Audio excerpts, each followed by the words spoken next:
Okay, I want you to close your eyes for a second and imagine walking right into a second grade classroom. It's vibrant, it's moving, and honestly, it's wonderfully noisy. Students aren't just sitting there. They've got rhythm sticks in their hands, they're tapping out a beat, and they are fully 100% immersed in a song. Welcome to this explainer. Today we're putting on our instructional coach hats to really dive into Competency 002A. If you're prepping for your certification, specifically Exam 905, you know that just memorizing the terminology is only half the battle, right?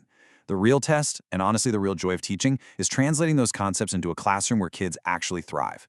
So we're going to break down exactly what you need to know for the exam, and more importantly, what this whole thing is going to look like when you step in front of your very own students. Part 1. Beyond the Silent Classroom. Redefining Music Education. Let's move beyond the theory for a second and step right back into that room.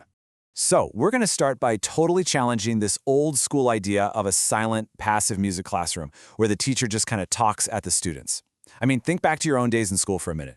Was music a class where you sat quietly at a desk while a teacher lectured about quarter notes from some dusty textbook? Well, if it was, literally erase that image from your mind right now. Because for your certification exam, and absolutely for your future students, a successful music class looks and sounds entirely different. It's supposed to be vibrant, moving, and yes, a little noisy. There is this massive night-and-day gap between a passive lecture-style approach where you just learn about music and an active music-making style where you actually experience it. As a beginning teacher, it's absolutely crucial to understand that students learn music best by doing it. You're not just, teaching them the historical background of a folk song, you're actually having them sing it out loud. You aren't just pointing to a picture of a drum, you're putting that instrument right in their hands. Because experiencing the music, that is the ultimate gateway to actually understanding it. All right, let's unpack music literacy, which is the absolute core of Competency 002A. We're going to break down the exact terminology you'll need to nail Exam 905. This right here is descriptor A of the competency. It says a teacher knows how to involve students in activities that promote enjoyment and understanding of music by providing students with a wide range of opportunities to make and respond to music. Notice the specific phrasing the exam uses: promote enjoyment, make and respond. The state isn't just trying to figure out if you know music theory. They really want to know if you can design a classroom environment where kids are actively creating music and, just as importantly, finding genuine joy in that whole process. So the big foundational term here, the ultimate goal of everything you're doing, is music literacy. Now, it's defined as the ability to read, write, perform, create, understand, and respond to music. It is not just about reading notes on a staff. Look at the sheer breadth of that definition. It's a whole package deal. If your instruction only focuses on reading sheet music, you're really only hitting a tiny fraction of what true music literacy actually is. The goal here is to build a complete, holistic musician out of every single student in your room. And how does that literacy develop? Well, it happens when students regularly engage in these specific active behaviors. Pay really close attention to these active verbs. Sing, play instruments, move to music, listen, create, discuss.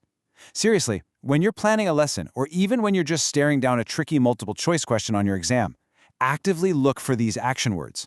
If the instructional choice doesn't have the students actually doing one of these things, it's probably not the right answer, and it for sure isn't the best practice for your future classroom. The exam also expects you to recognize the value of an authentic performance. This means providing a real performance experience for an audience, rather than just doing a practice activity that only the teacher ever sees. Authentic performance totally changes the stakes for kids. I mean, think about it. Playing a song just to get a grade kind of feels like a chore, right? But preparing a piece to perform for the whole school, or for their parents, or even just for the class next door, that gives the music real purpose.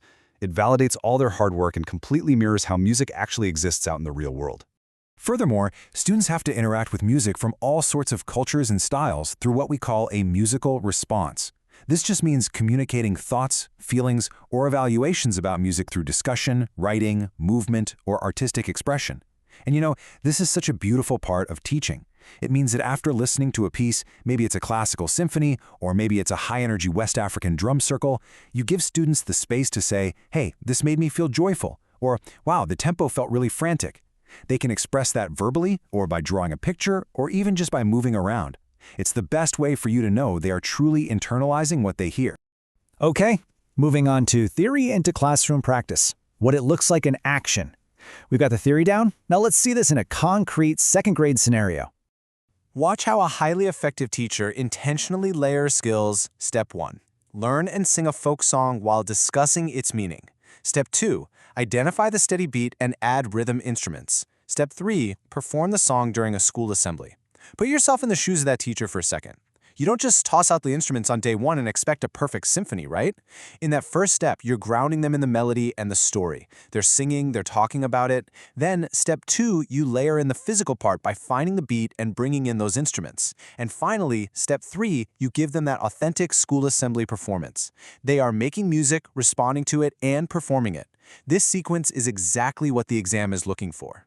Let's move to reflecting on instructional choices, mentoring your inner teacher. Let's pause and think about this exactly like an experienced instructional coach would. So what would you do in this situation? And how does this sequence intentionally develop music literacy? I want you to mentally place yourself back in that second grade room. Why does layering those rhythm instruments and leading that discussion actually matter for student success? Well, think about it. If a kid struggles to sing on pitch during step 1, handing them a rhythm instrument in step 2 gives them a totally different avenue to succeed and still be part of the music-making process. By the time they step onto that stage in step 3, they've connected with the music intellectually, physically, and socially. It's a real game changer. And how might diverse learners respond to this hands-on, multisensory approach? Consider how this active participation method ensures that absolutely all of your students, no matter their background, can meaningfully make and respond to music. When you use a multisensory approach where they're hearing, seeing, touching instruments, moving around, you are actively supporting diverse learners. Whether it's English language learners, students with special needs, or just kids with different learning styles, everybody gets a clear pathway to access the curriculum. It's so much more inclusive than just handing out a written worksheet. All right, key takeaways for exam, nailing exam 905. Let's distill everything we've talked about into the absolute essentials you need to pass. Here are your 3 core principles. 1. Students learn music through active participation. 2. Music literacy develops through singing, playing, listening, creating, and responding. And 3. Authentic musical experiences are important.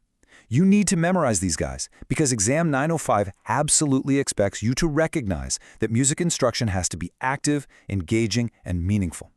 Active participation is basically non-negotiable. Keep those active verbs right at the front of your mind when you're evaluating multiple choice answers. And always look for the options that provide authentic experiences, like performing for an audience, instead of just isolated, boring drills. Anchor your test strategy to these 3 points, and you are going to be in great shape. Finally, your future music classroom, stepping into the role. Let's look past the certification exam for a minute and envision the actual future.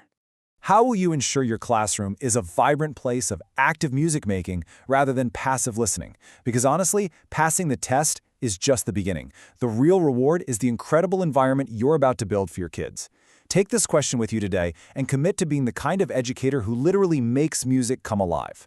You've got the tools, you know the terminology, and you totally understand the philosophy of active participation now. So when you step into that classroom, remember, hand them the instruments, get them moving, and let them create. Thanks so much for hanging out with me for this explainer, and I am wishing you the absolute best of luck on your journey to becoming a phenomenal teacher.